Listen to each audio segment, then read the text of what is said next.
Today I will be doing a 3-marker challenge featuring this brand of Touchnew markers. I recently purchased a pack of 80 markers, and you can currently get them a pack of 80 for $35.99 on Amazon. So these are super affordable alcohol-based markers. They come with a fine bullet nib and a chisel nib, and the sets come in random colors, so kind of surprised what colors you get. They have 120 different colors and then various groups of grays. So yeah, get right into the challenge. So I put all 80 of my markers into this bag, and I will blindly be choosing 3. So I'll go ahead and do my choosing.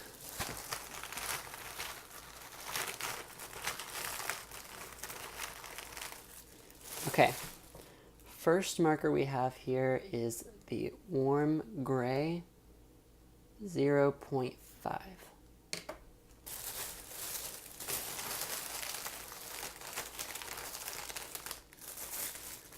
Next color is pastel violet, number 84.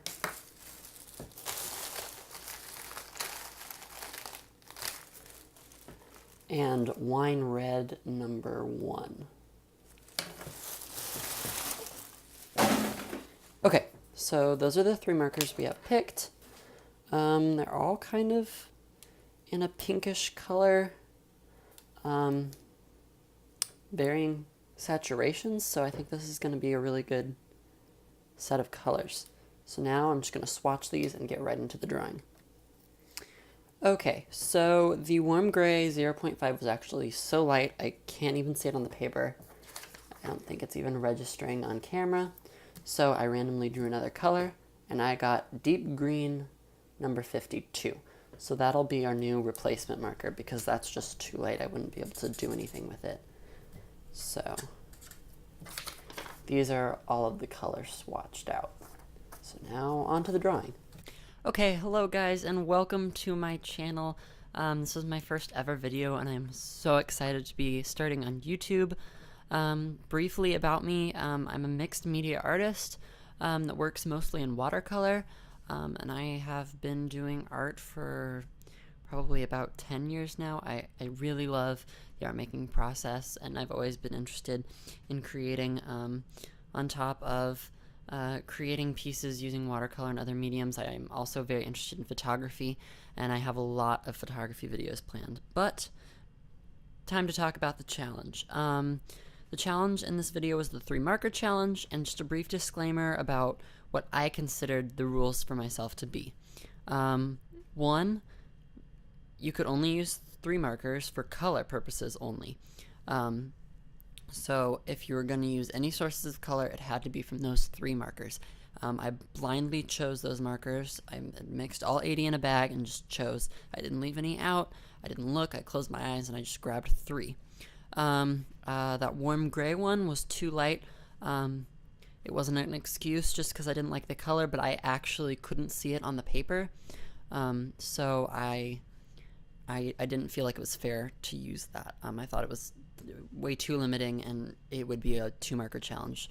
So there's that. 3, I believe that you can use those markers in any way you want. I used mainly brushes. I scratched some of the ink out onto a piece of clear plastic, and then I took rubbing alcohol and diluted it, and used it almost kind of like a watercolor.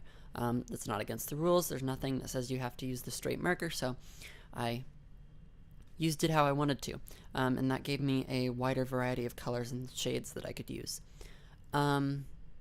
So those are kind of my rules. I also believe that if it's not for color purposes, you can use it. So later on I use a white Jelly Roll pen to add detail, and I think that's perfectly fine.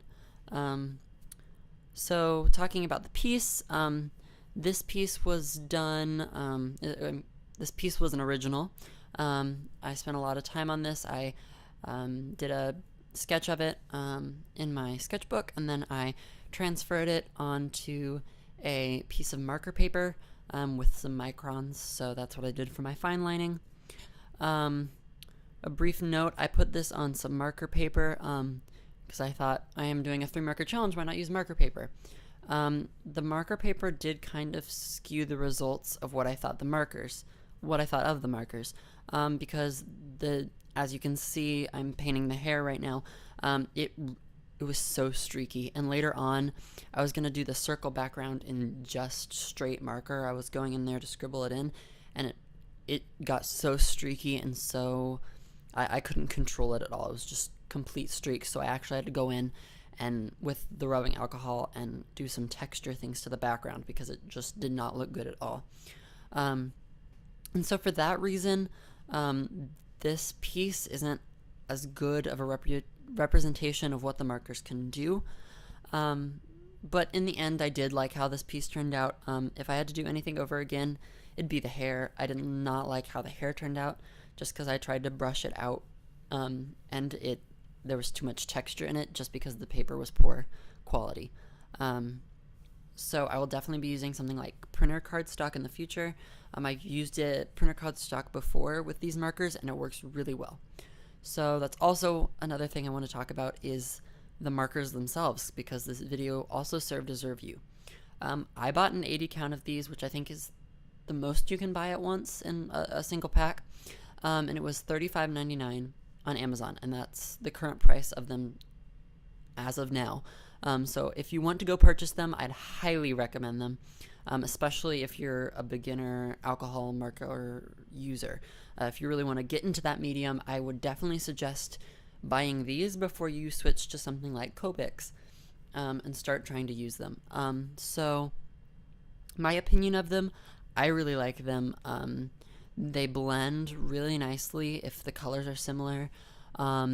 If I use the right kind of paper, not the kind of paper that I used in the video, but like printer cardstock, it works really well. There's no streaks hardly ever.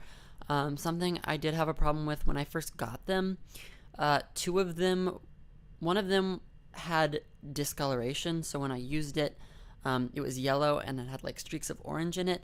That eventually went away the more I used it and it became more uniform, but that's something to keep in mind. And also, one of my markers was dried out. I was able to fix this by putting it in a bowl of warm water, open, which it used up a little bit of the ink, but it eventually got the marker to working right. So all of my markers worked. The only downside of these markers is they don't have a brush tip like Copics. I'd choose Copics any day, but they are more expensive. And the ink, I think, is of a similar quality. So these are totally great beginner markers, and I highly recommend them. So yeah, a little bit about the piece. I shaded the skin with that lightest pink that I showed you, and then I did the hair in that maroony color. The background was that green, that last minute change from that gray, and I think it went really well. I was very happy for the colors I picked. Doing it blind, I had no sight when I was choosing these colors, and I couldn't see through the bag either, so I was really happy with how well these colors went together. The green and the red are, of course, complementary colors, so they were really nice. A quick technique thing that I can share with you guys is with alcohol-based markers, you can do some really cool textural things with them with rubbing alcohol. So you can go to your nearest drugstore, Walgreens, anywhere really, and get a thing of rubbing alcohol or isopropyl alcohol, and you can dilute the ink. You just rub it over a piece of plastic or saran wrap or wax paper or something like that, and then you can dilute it with the rubbing alcohol and use it like a watercolor. Also, like I did with the background, you can take it and use it straight and then go in with isopropyl alcohol and add in dots and smear it around, and it'll fan the pigment out and give it a really cool texture that I think added a lot to the background of this piece. I was just going to have the background be straight, but I really like the texture. And then a pro tip, just always go in with a white Jelly Roll pen and add some detail. So that's where I'm going to leave it. I really liked how this turned out. I hope you did too. I love these markers, so I would totally recommend. Make sure to leave a like and subscribe for future videos. I will have a new video out every week, if not more than that.